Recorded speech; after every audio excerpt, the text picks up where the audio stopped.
According to that, I'm live. Welcome. This is Tokyo Tonight. My name is Hugo Simon. Great to see we've got so many people already rocking here in the chat. We've got, who have we got in here? For the first time ever, we have Mr. Cordy Chep in the chat. Just checking for a moment that my mic is working. I wish I could see like an on-screen indicator that everything is working, but I think that it is. So that is a good thing. Yeah, good to see everybody. Do remember to say hello. If you were in the chat. By the way, big news, if you're in Tokyo, Victor is of course coming up to Tokyo tomorrow to go. We're going to go and watch the Jimmy Carr show in Korakuen together, the Korakuen Hall, I believe it's at. And yeah, afterwards we're going to go to the hub in La Croix. So basically the show finishes at 9 and we're going to wander over to the hub. So if you want to hang out with Victor and myself, among other people in Tokyo tomorrow night, we're going to be hanging out at the hub in Korakuen in La Croix, Tokyo. Yeah, swing by. Probably will be there, I guess, by about 9:30. I cannot have a late one or drink too much, but I'm certainly keen to hang out anyway. Be great to see some of you people. I'll repeat this at the end, but yeah, chance for a meetup in Tokyo anyway if you're in town. So that is a good thing. Who else we got in here? We got, in addition to Mr. Cordy Chip making it first for the first time, we've also got DJ Sunnyside up second for the second time. But number 3 is indeed the charm, says Quint Rankin, and I have to agree with that sentiment. And Dan H asking why is he okay being fourth? Because it gave him a chance to butter himself up. I don't know what that means, but there you go. It wasn't me, says Tim the Asian Ink. Well, I guess it wasn't, but it doesn't have to be every time. Good to see you. Yoni, we've got Yoni, our man from Finland, in here. Present moi to everybody. Yes, indeed. We've got Eric Bailey. Glad that we can. Thank you for giving permission to start the show. We were waiting. And glad to see that was sorted out. How many tech squirrels, asks Kerberos Tenshi? Well, I do have a thing. When I actually DJ, I kind of like to stand up. So I've actually I was trying to figure out how do I like raise everything. I actually have 2 problems with the DJ setup, which I'm going to be doing. I'm going to do another after party because that is just so much fun. But I always have a thing where I was trying to get the height right. And I figured out, oh, just put a suitcase on top of this desk and it works. And I can stand up and point the camera up as well. I had another problem, which is that my iPhone, my regular iPhone, it has all my music that I have at least digitally. You know, I've still got a ton of stuff on CDs and analog, which I've been now just going through iTunes, buying the tracks for the ones that I want to be able to use in the after show. But yeah, I've got a ton of music in that one, which isn't synced properly on my iPad, and I can't get it to work with the DJ software on my iPad. So actually my iPhone has much more music. And as a result, I think tonight I'm going to actually switch to doing it on iPhone, which it's a little bit annoying. And again, this is all building up that I think if I do this for a couple of months, I'll realize that, okay, this is good. I'm enjoying it. I'm sticking with it. So I will probably buy a proper controller at that point, a DJ sort of controller. But for now, I'm enjoying doing it the way that I'm doing it. So yeah, I've been sitting up all day trying to figure out a better way to set up the after party. But for the show itself, looks like we're all good. So there we go. Believe in Yourself comes in and says, all of them. Good to see you, Believe in Yourself, our man from Canada. Good to have you in the chat, as always. Oh, is Victor streaming as well? Well, Victor doesn't stream very often, actually, and he streams intermittently. He told me to actually make sure, maybe he's going to shout out the show. He told me to make sure that I told everybody, if you want to meet up in Tokyo, we are meeting up in Tokyo tomorrow night. Another thing, we're going to do a 2.5 Voyages together, reflecting on the whole Jimmy Carr experience. However, another important notice for everyone. I'm going to be actually going on a sort of a ski camping trip next weekend, and I will not be back in time for this. However, I'm leaving Sunday and coming back Monday. I'm taking Monday off. So as a result, Saturday, I'll probably do the live stream. So look out for 10:30 p.m. It'll be a different day to usual next week. It'll be 10:30 p.m. But the upside for getting a different day is you'll get to actually see Victor and myself together live. So that should be a lot of fun. Just thinking, I might just take this zoom out just a little bit so you can see my chin. Just like to adjust that. There we go. But yeah, so anyway, that should be some fun. But yeah, you know, for people who want to watch Victor, I guess they're watching Victor. But glad that we've got 13 people watching me here anyway. It's always good to have everybody here in the chat. Who else is in here? Enjoy tomorrow. We will enjoy tomorrow, and indeed we'll enjoy people who are able to meet up as well. Yeah, Jimmy Carr has got a bit of a bad taste sense of humor, but that's what makes it fun. Natalie, good to see you. Just finished watching the Australian Open finals. It's been a big weekend, actually. I've seen a lot of names I haven't seen before. What, an Italian won the title for the first time in like 20, 30, 40 years or something. Japanese person won the junior title. It was super cool. So yeah, it looks like it was really cool. Also glad to see that the heat wasn't like the main issue this year. So yes, indeed, Natalie, good to have you in the chat. If you are watching wherever you are in the world, do swing in, say hello, say where you're checking in from if you've got nothing else to do. I do enjoy just having everybody participate. It's a fun part of the show, and don't be shy. Anyway, so yeah. In terms of my life, it's been pretty quiet, I think. But like I said, looking forward to going out next weekend. It means, but I won't miss the stream because I'll do it on Saturday.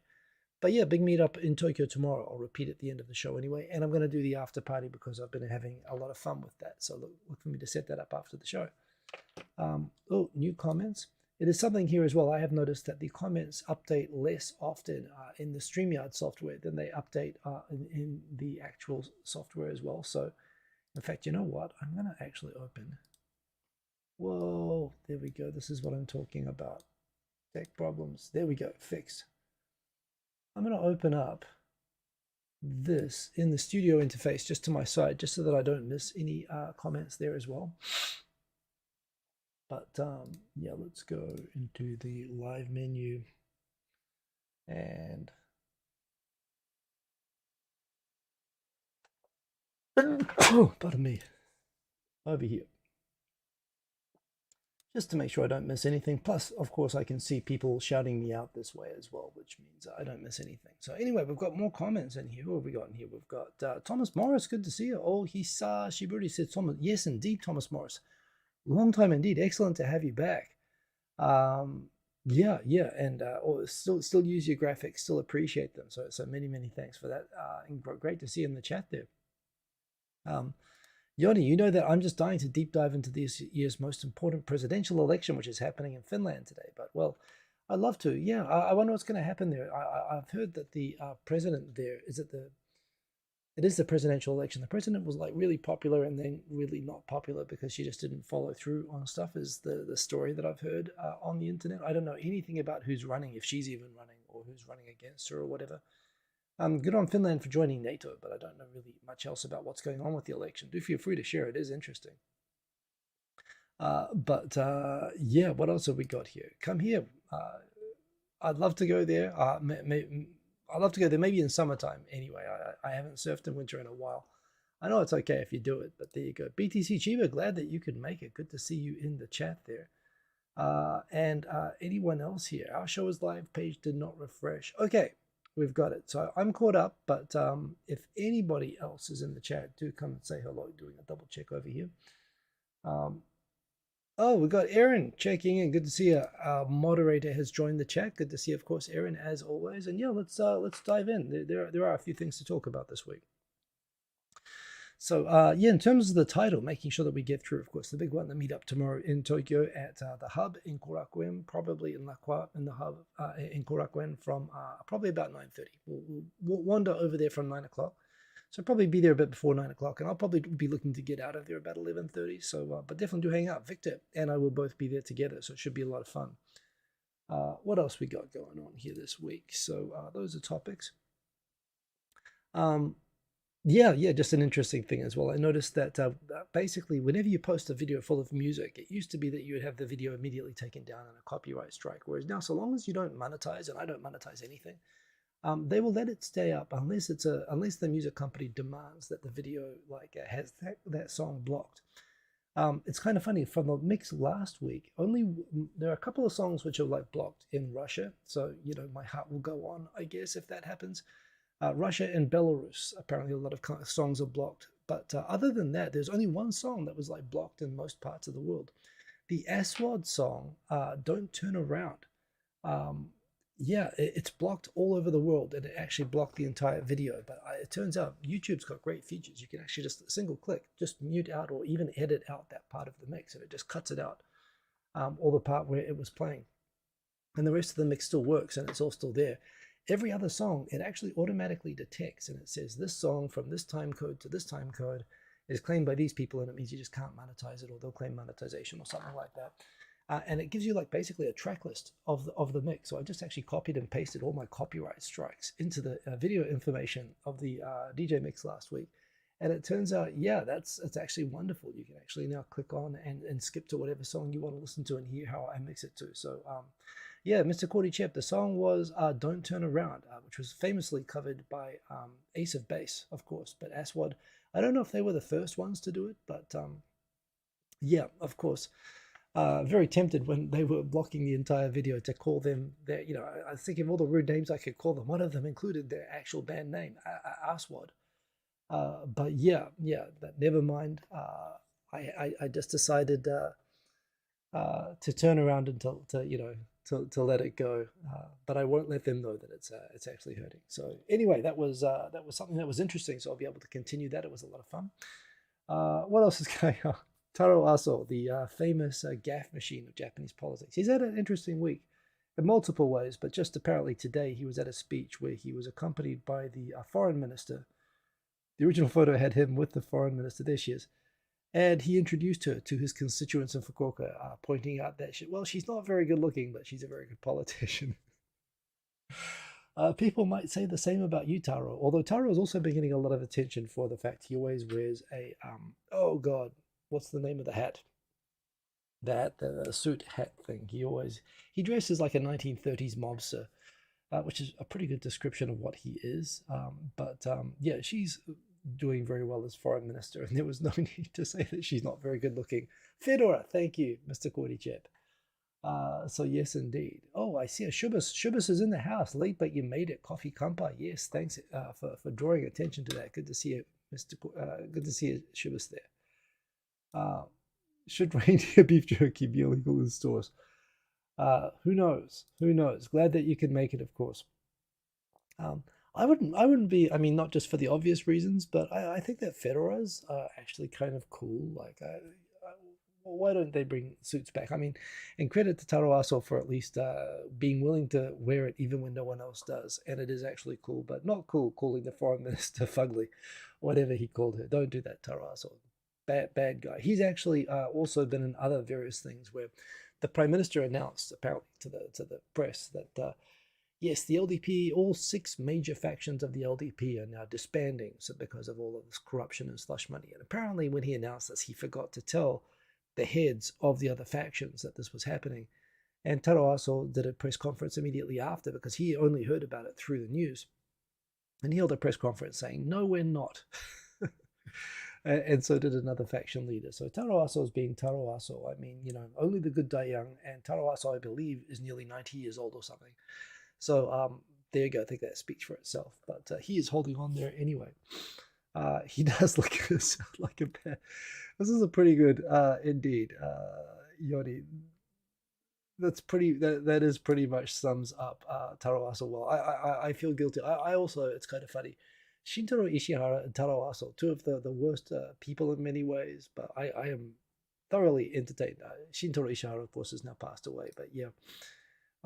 There's things about, just stupid and clueless politicians, and there's things about politicians who are bad, but they are kind of self-aware enough that, you can sort of see the humor in it, which is definitely there. Big story this week. If you've ever walked around in Japan where you see a koban, a police box on every corner, they've always got a poster of the most wanted people in Japan, and there's a few faces that have been there, frankly, like since the 1970s, Japan's most wanted people, and one of them is this guy. What's his name again? Satoshi Kirishima. Always pointed out that he looks like the happiest person on the board. Everyone there looks like a terrorist or a mass murderer, like they all are, including this guy, by the way. This guy is a mass murderer, actual terrorist. But he looks kind of happy. So, there's some people commenting that when they take his face down from the koban boards, the kobans are just going to look a little bit less bright and welcoming.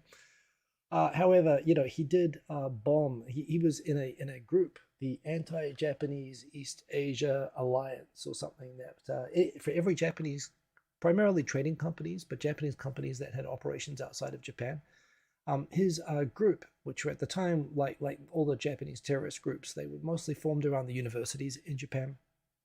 And they decided it would be a good idea to bomb buildings in downtown Tokyo and around Japan. But the most famous one, I believe, is the Mitsubishi Heavy Industries building in downtown Tokyo, where killed something like 8 people and seriously injured hundreds. And this was in the 1970s was crazy here. When people talk about how, when people see 9/11 and think that, oh, we've never had a terrorist attack like that in Japan, they had them here in Japan, and guys like this guy did it, and you know, because of the rule with the multiple deaths or whatever that this guy's responsible for, he would be responsible pretty much directly for the death penalty, like straight up. So as a result, he's been on the run since the 1970s. Apparently, he's had an assumed identity and been working at a construction company where uh, whatever, either he knew everybody there and they were all helping to protect him. He was going under a false name, of course, or just no one ever picked up that he was a friendly guy. Maybe he just made a rule of not smiling and having cool hair or something like that. I don't know, but the result was he managed to evade the police and being on every poster in Japan for like, geez, 50 years. However, he did get cancer. He's currently in hospital in Kanagawa with cancer, and somebody there turned him in. It's not actually clear to me yet how they managed to actually um, pick up, that it's him. Whether they, I don't know, maybe he was asleep and they put them on. Maybe he admitted to it because he is apparently now dying. It seems unlikely that he'll make it to trial. But the police are right now trying to get DNA to confirm that it's him. So yeah, it'll close one of the chapters of one of the long escaped 1970s. I mean, the 70s is kind of funny. You talk about how apathetic Japanese are about politics now, and I've heard some conspiracy theories that this was something that was deliberately engineered, because when people were interested in politics, like pretty much up until the mid 1970s, people were crazy. Like people, the Bank of Japan inflation policy, people would blow up buildings and stuff like that. So it was pretty serious. Believe in yourself, no. Pillow talk only to the extent that he has cancer and is in a hospital, and the hospital probably has pillows. That's the only way in which that was a pillow talk. Nice to see you got a coffee there, Shibas. As always, good to see you. And yes, indeed, Taro Aso, the entertaining kind of stupid. That should be like his election slogan. I would vote for that. Yeah, this is why I'm not allowed to vote, actually, because I would vote for someone who used that as a slogan. So yes, his head is on his pillow, indeed. Bad person, smiley face, bad person, probably going to get the death penalty if he doesn't die before he gets the death penalty. Either way, he's probably done for. Kurt, Softy Papa, glad that you could make it. Yeah, preparations I see rocking along there. You're going to be back in Japan soon. Excellent to see you as always. For those of you who are interested in working as a transportation driver or as a train station personnel or forestry and timber industry jobs. In fact, there are 4 categories I thought. Oh, train station, transportation drivers, forestry and timber jobs. Oh, they're separate. They're separate things. I see. They've got it down the bottom. They've got like a forestry is the third one from the bottom, and yeah, timber industry is the bottom one. So if you're like a lumberjack train station operator, you're lucky day. There are new visa categories that you'll be able to come and work in Japan. You'll be able to guide the trains to the lumberjacks and process the wood at the same time. You'll be able to do all the things. So this is something that's coming up soon. Mainly because of job shortages, these job categories have asked for to be able to use foreign staff. I must admit, the train driver thing, I mean, I suppose they could. If you could have taxi drivers, why not train drivers? But and it's becoming kind of all automated.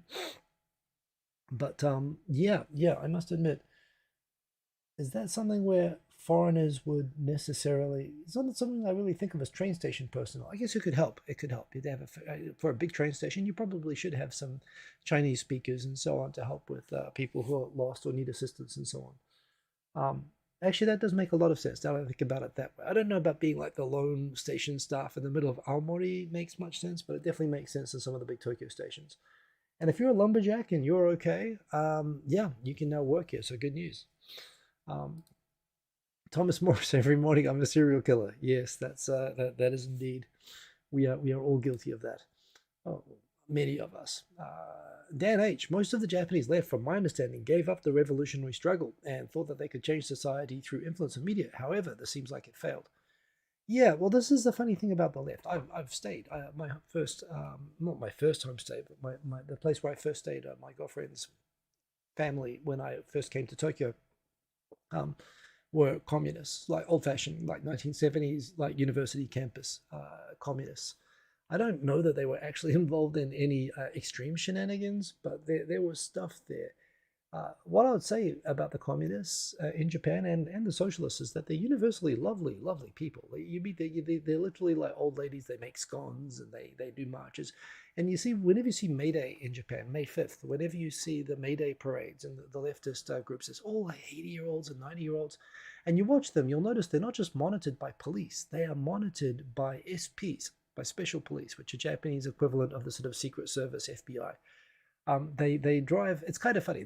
They don't wear uniforms, but it's so obvious. Like they've got earpieces and snazzy suits and dark sports cars with tinted windows, and they monitor all these old people. And you look at it, it looks ridiculous. It looks like they're literally looking at a scone baking party of elderly people, and they are lovely people, but they did crazy, crazy, crazy shit back in the 70s, and that's why. So certainly they did give up.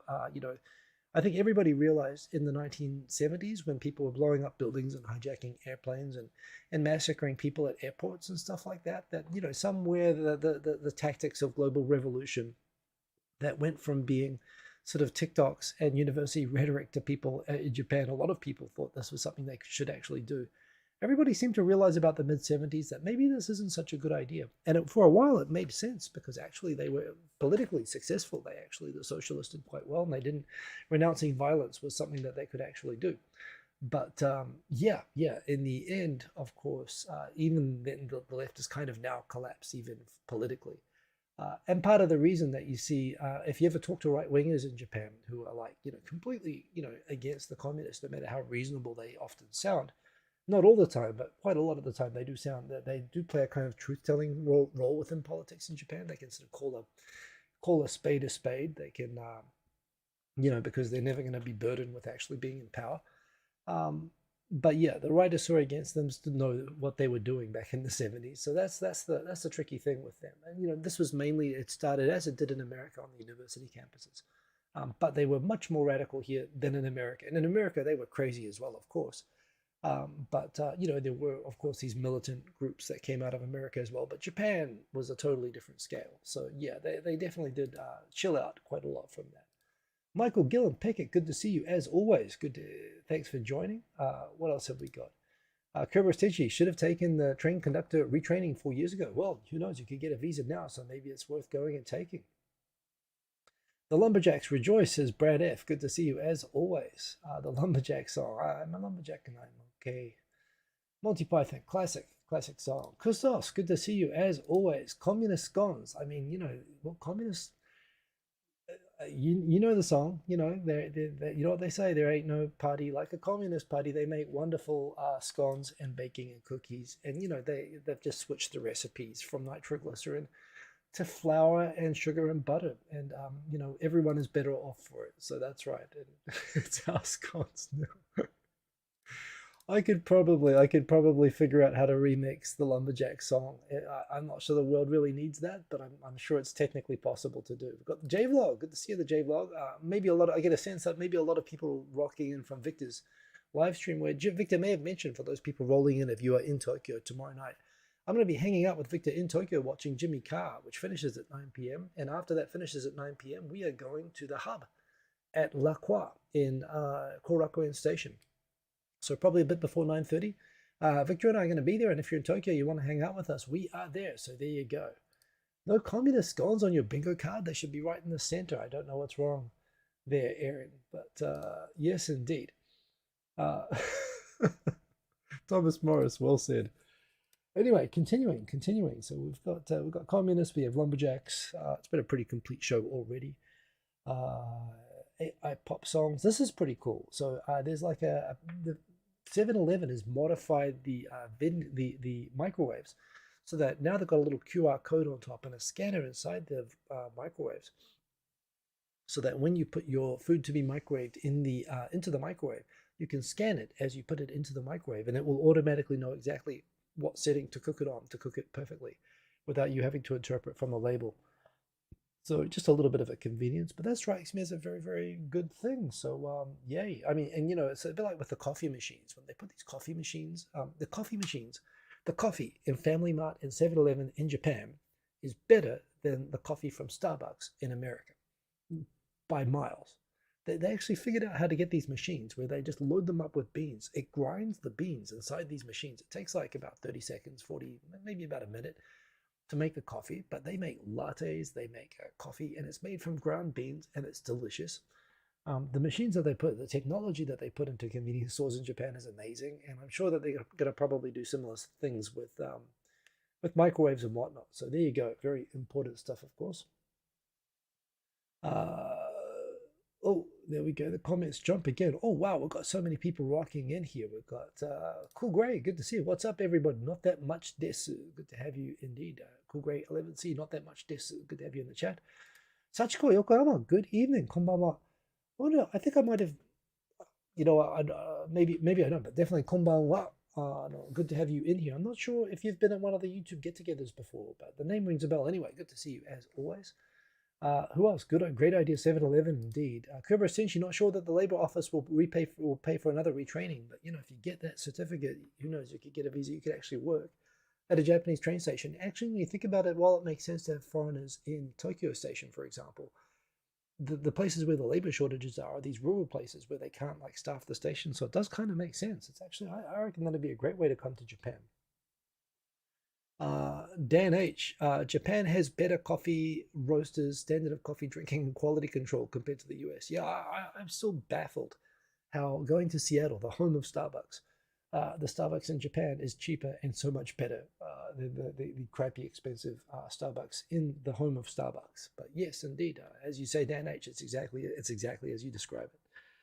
So yeah, more cool stuff from Twitter this week. Yeah, police, as always, warning people spreading false rumors. Be careful of foreigners because they're all criminals coming in here to burglarize places. So be careful of that. An amazing video shown by the Mainichi. If I can get this on a bigger screen, can I blow this up? Can I do this? Oh, that doesn't make it wider. That's a shame. So basically, this man was like, when the earthquake in the Noto Peninsula happened, he was driving. I don't know if you can make out, there's an old lady walking beside the road there, and he was driving away from the coast, but 3 minutes after the quake, because there were tsunami warnings. So he pulled back, and he pulled over, and you can hear an audio where he's talking to the old lady, and he's saying, "Hey, old lady, tsunami coming, you'd better jump in the car because you won't be able to get away from it." And she's well, you think so? And he's like, yeah, I really think so. I think you should get in the car. Said, okay, I'll get in the car. So she gets into the car. The moment that she gets into the car, he urges the woman to get into his car. You can see the annotations here. This is one of the most amazing videos from the family. The got away safely, but apparently the family shared the video with the Mainichi. But just as she basically agrees and sits in the car, the tsunami, which is a few meters high, and it did actually cause deaths in different parts of the Noto Peninsula. Here it comes. I mean, and while it doesn't look very high, this is basically can take down buildings type of a thing. As what happens, it washes everything clean. So the guy drove away, basically put this old woman in the car and drove away right as a tsunami was closing in. Just insane. Anyway, but very good on him for saving that old lady. And comment they're saying quite scary, and scary indeed. But yikes, as Aaron says there. So yeah, North Korean scouts are the best. Just ask anyone. Yeah, Thomas Morris. That's definitely. I mean, they're straight up. There's 500,000 5-star ratings. Can they be wrong? Yeah, Michael Peck is saying 5.8 meters high. Varies in different places, of course. Suzushi, the worst hit place, yeah, it was definitely very high. I don't know what it was. I don't want to know this particular location, but scary as hell anyway. And it's not even the height that's the problem. It's just the power. It's the whole ocean is suddenly re-leveling. That's the problem. So yeah, that is a fascinating video right there. I mean, quasi joke, but not a joke. Japanese companies are now being caught telling people coming to Japan for apprenticeships, supposedly apprenticeships. They're really coming here for underpaid slave labor in Japanese factories and farms, and they're being told, get yourself fixed so you can't get pregnant while you're here. Again, people getting fined for getting pregnant. All sorts of things have been happening. So, again, do an apprenticeship in Japan, you have to get your tubes tied. I mean, kind of just insane that they're literally treating people like slaves.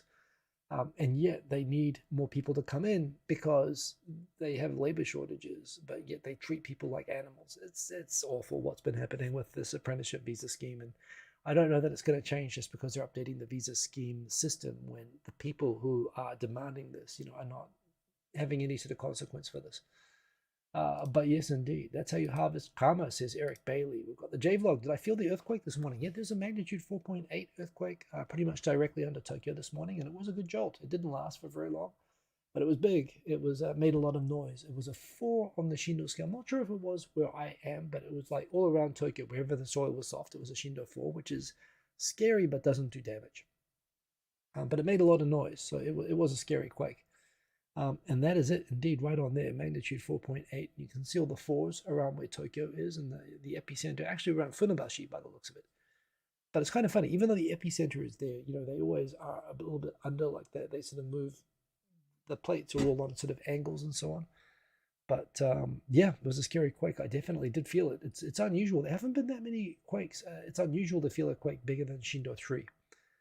3 is like a regular tremor. 4 is like a scary, noisy tremor, but doesn't do damage. And 5 lower up is where it starts to do damage. But magnitude 4.8. And the reason, again, I always say this, the reason that magnitude is superior to Shindo is that an earthquake only has one magnitude. Magnitude just reflects the amount of energy released. It's just there's the epicenter, and it was 4.8. And somebody, in Tokyo says, "Well, my cat fell off the table."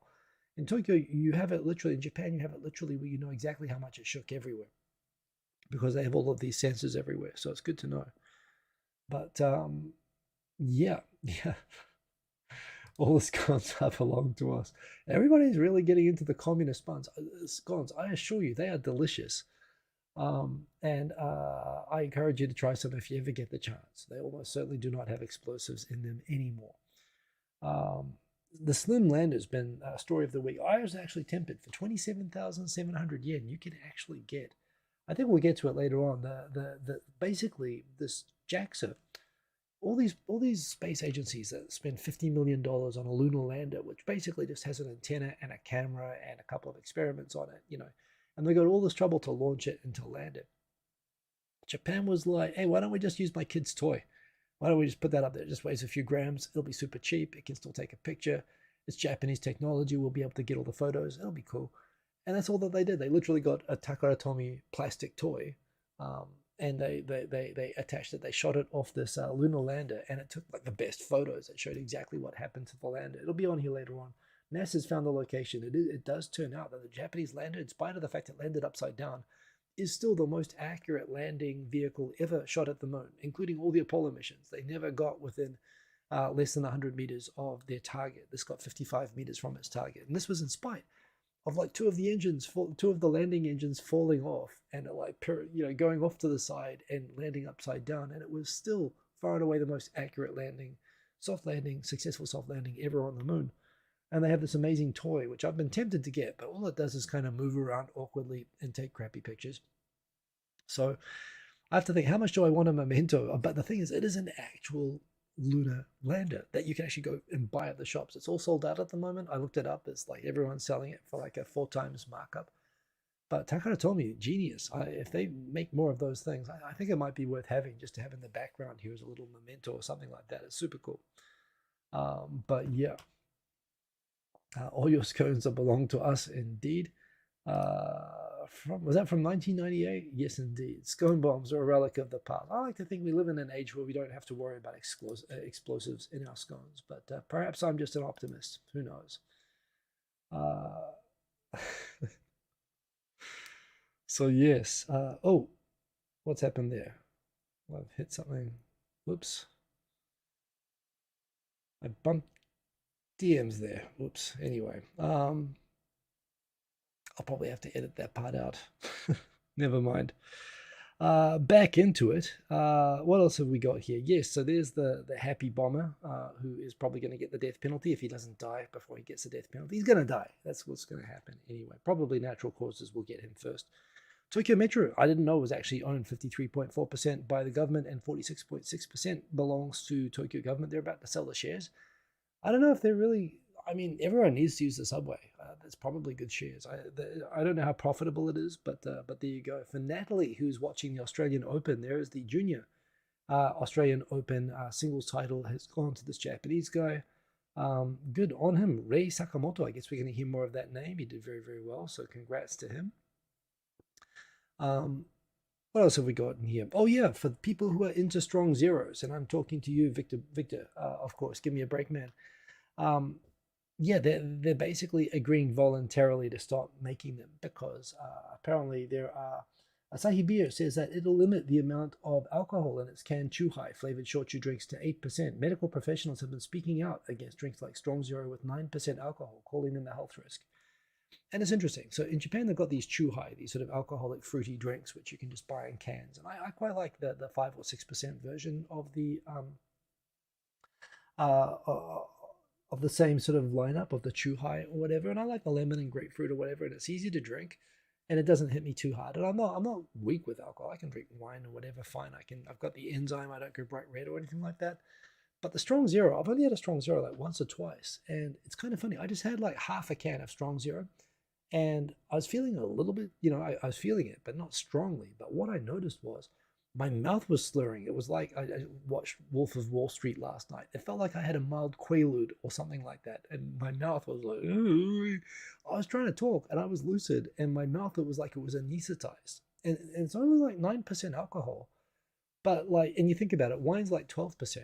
And I can have a glass of wine and still be able to talk. But I have a Chuhai, half a Chuhai, and I can't speak without slurring. So I don't know, it just hits differently, right? It's like the energy drinks, and they all sort of cause different sort of physiological reactions. I decided after that, I was freaked out, and I never had a Strong Zero ever again. I don't need to drink something that's, I reacted like it was medical anesthetic. So I stopped drinking that altogether. But a lot of people, including, of course, severe alcoholics, the fact that you can buy it in train stations and on train platforms, is a problem. So they're voluntarily going under 80%. I don't know if this is going to be like the famous gentleman's agreement where car manufacturers in Japan agreed to limit the horsepower in cars to something like, what was it, 246 horsepower or something like that, which means that what they did actually was they released cars that were like 300 horsepower, but just listed on the specs that it was 240 because there was an agreement that they weren't going to get into an arms race on horsepower for cars. I don't know, that maybe they'll keep pushing it out with 9%, but they'll just declare it's 8%. Hopefully not, but we'll see. Couldn't rank it. Could there be something in that drink that I'm allergic to? Possibly. Was it 280? Thanks for that. Believe in yourself. No, I mean, I've had the same drink from the same company with the 6% version and the 9% version. The 6% version, I'm fine. The 9% version was weird. Hey, give me a break, man, has entered the chat. 273, that sounds more like the number that I remember. Thank you, Cobra Stanchi. Give me a break, man. Made it into the chat. As I've said now multiple times, I will say it again. Hey, Victor, I heard that you were just on a live chat. You're doing a live stream yourself, which is completely fine. Some people saying he's cannibalizing your views, but I think it's actually fine. We're talking about, we will be the 9% tweet. Victor's going to be in Tokyo tomorrow, and if you're in Tokyo or coming to Tokyo and you want to hang out with us, we will be hanging out at the Hub in Korakuen at Lakwa from 9:30 p.m.-ish, probably a little bit before that tomorrow night. So if you want to hang out with us for a couple of hours, we'll be there after watching Jimmy Carr tomorrow. So very much looking forward to seeing Give Me a Break Man in person for the first time. We hang out a lot, but we don't meet in person very often, actually. So to see Victor in 3D, yes, indeed, it's a rare thing. So really looking forward to seeing Victor tomorrow, and hang out. You can come hang out with us. It should be a lot of fun anyway. So we will be there. What else is going on? Yeah. Morty not sorry at all for the Slush Fund scandals, a scheme which, by the way, the whole Slush Fund thing about how the political factions of the LDP would have these huge parties where they would raise funds and pocket, not only declare like 2/3 of it and keep the other third for themselves. That was invented by Yoshiro Mori, the former prime minister. That's why, in spite of being such a complete scumbag and unpopular and just a terrible, terrible bad person and not a very good politician, the reason he became prime minister and was somehow popular in the LDP was because he found a way to embezzle money that everyone got away with, and at least until recently. And and not only he should be hiding under a rock he should be in jail, actually, if anything. But he's actually come and had meetings with the current factions heads saying, you shouldn't be sorry, you should just keep doing it. Even as people are being arrested and prosecuted. So that's why I call him ex-Prime Minister Yoshiro, I can't believe he's still not in jail, Mori. I mean, he should have been arrested just for the Olympics corruption, which he also oversaw. So what can you do, eh? That is a thing that is happening. We've got more facts there on cars and stuff. I love that. There's a great video on Donut. There's an animated account of the meeting where they decided the gentleman's agreement on horsepower, and just how excited Isuzu was to be invited to the meeting. Still love that. But yes, indeed. You remember when we had a Hanami way back in 2013? Well, of course, Zach, Phoenix 787 or something. He's been carrying on the torch through the pandemic, which I was awkward about the first time, and I think I said openly from the second time, hey, you know what? If people want to go, I'm glad that Zach's doing it. So go check, and you should all. He's organizing the Hanami this year. So if you do want to find out what's happening with the Hanami, he has sort of inherited that role. I don't know if him and Tikio Sam are fighting about it or anything, but I'm not doing it. Geez, it's a lot of work. But I'll definitely be at the Hanami this year, and I don't know if Victor's going to come up for that, but yeah, we'll let the younger generation take over the burden of actually securing a spot and organizing, which to his credit, Zach has done and done well for the last few years. So I actually am hugely appreciative of that, even doing that when it was against government request, saying please do not get together and have parties in parks. And I was a little bit judgmental the first year, but by the second year, I was like, yeah, screw it. Take your own, risks or whatever. So good on Zach for running that, and he'll be doing it this year. And Victor's planning to come, so there you go. Michael Peckett's saying that you're finding the dissolving of the factions over the slush funds to be odd, though. It's as if we dissolve the factions, no politicians will illegally raise funds ever again. Well, yeah. Obviously, that's not true, but that's not going to happen. But at least it shows a kind of an atonement that hey, can we move on? Everybody, we've dissolved the faction, so we can't embezzle the exact same way again. But it's also no doubt not just for a public window dressing to try to get to move on and say that we did this big thing, which isn't really a big thing, frankly. They're also, they're not in jail. A lot of people are going to jail for this, and more people may. So this is really aimed at the prosecutors, trying to make them think that they've done something to sort of try to fix the problem, and that they're really sorry about it. But at the same time, you've got Arso and Mori and these other people saying, we're not sorry, we're going to keep doing it. So what can you do? Zach will be coming tomorrow night, so there you go. We'll be give me a breakdown myself and Zach, where you can get all the information about the Hanami. And anything else you want to know from Zach at the hub tomorrow at 9:30 p.m. in Korakuen. So it should be a barrel of monkeys. Yes, indeed. Atonement. People used to resign. Yeah, well, Hatoyama didn't resign for corruption. He resigned for basically screwing up over the Okinawa, for making promises. But I believe the expression is his ass wrote checks that, what is it? His mouth wrote checks that his ass couldn't sign with regards to persuading the Americans that they would just move all their forces out of Okinawa and give the land back. And yeah, that's not how that happened. Hillary Clinton met him, and he came out shaking and terrified, and he resigned. It wasn't about corruption. Hatoyama has many problems. He's a very stupid, bad person. But he hasn't done anything as bad as what any of the current LDP folks have done. So yes, indeed. Continuing, what else have we got here? We've got Pickles. Who doesn't like pickles? More stuff about the Happy Bomber. What else have we got here? Interesting one here. For all you conspiracy theorists, Japan is going to fight crime in quake-hit areas with 1,000 security cameras. Now, bear in mind, this might sound a little bit excessive, but this is a very, very big area. But at the same time, basically the middle, hell, this is, I've already got this marked as not for kids. So this is literally the middle of bumfuck nowhere, Japan, right? I mean, this is literally like where it is. Are they going to stick 1,000 cameras to watch the rice fields? I don't really know what they're going to point them at. But there again, to the extent that certainly what's happened in Fukushima is that there have been accounts of people who drive. It is like a 3-hour drive from Tokyo, when there are criminal gangs that drive up there to the abandoned houses and are going through burglarizing them, systematically. So to the extent that you have cameras there that are able to track the cars and the people getting in and out of the cars and so on, and track their movements, it probably does make sense to have some cameras. But there again, for people who believe that Japan is putting cameras everywhere or wherever you are in the world and that the government's spying on you, Yeah. I mean, they could say that they're exploiting the earthquake as an opportunity to install a Big Brother state. I mean, and geez, surveillance technology is coming along on leaps and bounds. It's getting much smarter. So who knows? I think it kind of makes sense. But are they? So when the recovery is done, are they going to take the cameras out? I don't know about that. But yeah. Um, so what else have we got here? Yeah, believe in yourself. Big Brother using every opportunity. I mean, it is kind of an opportunity. Hillary Clinton has an effect on people. Yeah. I thought it was I thought it was hilarious. Honestly, it was like a comedy skit watching Hatoyama like spend months, and I was like, seriously, Hatoyama, just shut up. You're gonna get in trouble, and he really did get in trouble. So yes, indeed. Continuing on, what else have we got here? Foreign worker population top 2 million for the first time. Woo! I don't know if I count as foreign worker population because I'm a permanent resident, but yeah. Shiva's pointing out once cameras go in, they never go away. Yeah, I guess so. So 2 million anyway, and counting. I think there's like more than 3 million foreign residents now. I mean, it's gone from less than 1 million, and like more than half of them were North Koreans back when I first came to Japan in the late 90s.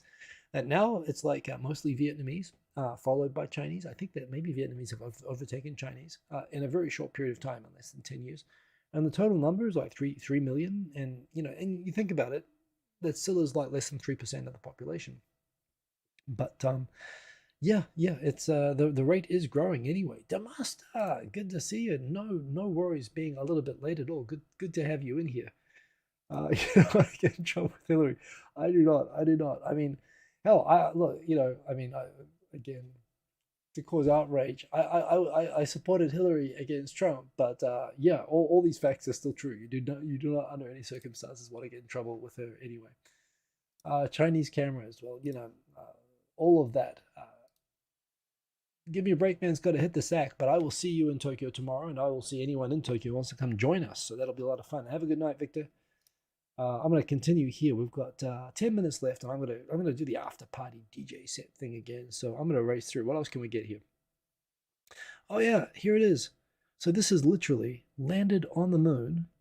This thing, uh, and will the video play without freaking out? Takaratomi, you can see it there. This thing is a toy that they just attach to a lunar module. All these billions of dollars that NASA spends on lunar landers.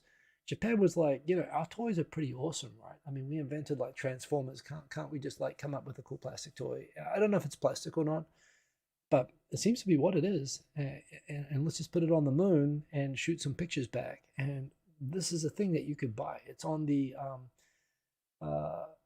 in fact, Slim, what is it? Luna. Oh, yeah, I forget what Slim stands for, but it's pretty straightforward anyway. But yeah, they literally, here it is. They just attached it to the lunar lander and then they shoot it out, pong, and it lands and it pops out just like a good Japanese toy does. And it's like walking around taking photos and it's just having a great time. For all of the probes that have failed, Takara Tomy does it, and you can buy these. So if they're dropping like 1,000 of these cameras in, still creepy, but I would buy one anyway, and I'd possibly approve a little bit more. Anyway, let's close this up. Hey, you're not letting me shut down the video, dude. Are you gonna make me reboot Twitter? Okay, let's reboot Twitter. Boom. That's a sign. You have to have a technical feature. There's not much of a technical feature, although, yeah, it's all the technical features that I like. Anyway, there it is. Anyway, isn't it adorable? You had Australia Day this week. Australia Day. All you Australians out there, hope you had a good Australia Day. I know it's a complicated day there, but yes, Kath, was this Kath and Kim? I think this is Kath and Kim. Yes, indeed. This calls for barbecue shapes and a bottle of Bailey's. So, yes, indeed. We got Lara in the chat. Glad that you could make it. We've also got Bix Mix Bala. Good to see you. Sometimes simplicity beats it all. Hell yes. How much did the company pay them to do that? I don't know, but they're probably going to get all their costs recovered just on toy sales, given that this thing is completely sold out. So, yeah. So again, Japanese toys clearly the best. Uh, couldn't rank it exactly. I mean, again, ain't no party like a communist party. They figure everything out. It's kind of funny. One of the LDP guys getting arrested for collecting a particularly large amount of money for the slush fund scandal. Um, just when the police were coming to his house to collect his computer with all of his accounting records, he pulled out apparently he used a screwdriver to actually physically destroy the internal components. Probably the hard disk is the thing. If you scratch the magnetic plate of the hard disk, you make it unrecoverable.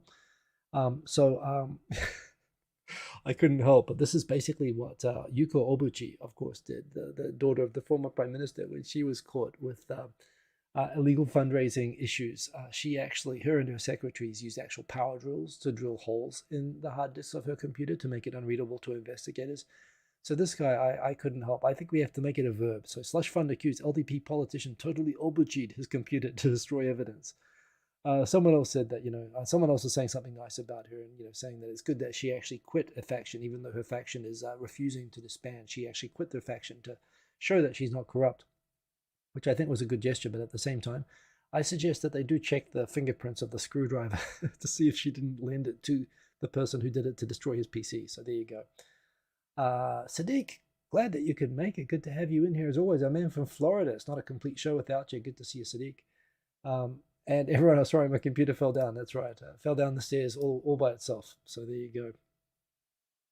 What else have we got here? Tokyo bus operator wants to have, if you want to be a bus driver, you could be a train driver, you could be a train station operator, you could be a lumberjack. All these new ways that you can come and work in Japan. One of them is definitely that you can now be a Tokyo bus operator. So there you go. I'm really hoping that they make these all self-driving pretty soon. But yeah, what can you do? What else? I see people saying unkind things about US politics, and I'm not going to go any deeper in. I've already gone deep enough into all of that. So yes, indeed. Yeah, apparently, some clarification. I mentioned last week about the vending machine, how some people sort of took when the vending machines ran out of power and people needed the drinks out of it. Apparently, people there just took it on themselves to get the drinks out. As you can see, they subtly did. Coca-Cola pointed out that they actually have mechanisms in the machines that they can actually just by a phone line, apparently, when the power's out, or that they can remotely just unlock all the drinks and make them available for free for whoever wants it. So because of that, and because the people who opened up this Coca-Cola vending machine didn't even attempt to call them when there are instructions for what to do in emergencies on the machine, that is why they are suing the people who did this to the vending machine, because they're very expensive things, of course. Another death in police custody, and this was a kind of a case, well, another death in police custody. Most of the deaths in custody that we hear about are immigration detention, which you do not want to ever get into.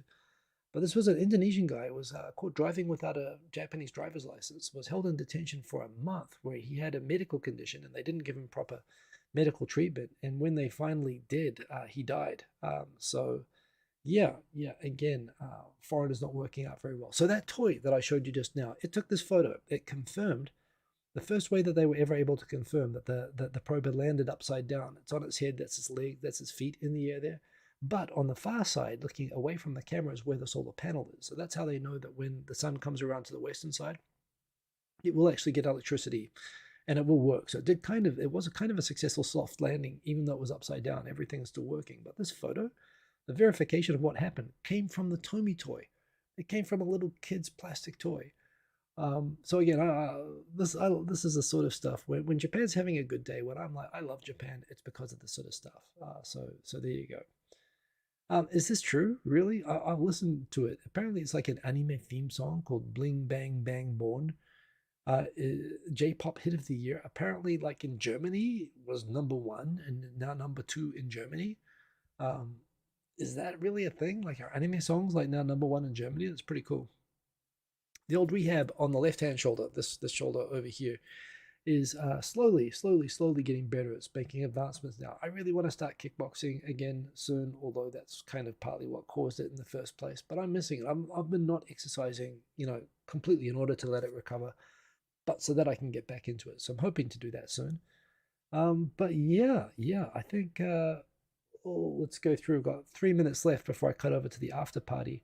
A little demo here of different building standards from different times. It's actually quite good. You can see the older pre-1981. This is why you don't want to buy a house or live in a house that's pre-1981, because look at the one on the left, and the middle and the right-hand ones are different sort of types to superior building standards. But basically, yeah, if you're sleeping in house number 1, you're in a lot of trouble. And this is what happened in the Noto earthquake. The houses that collapsed were usually ones that were built before the new, more reinforced structures were required by law.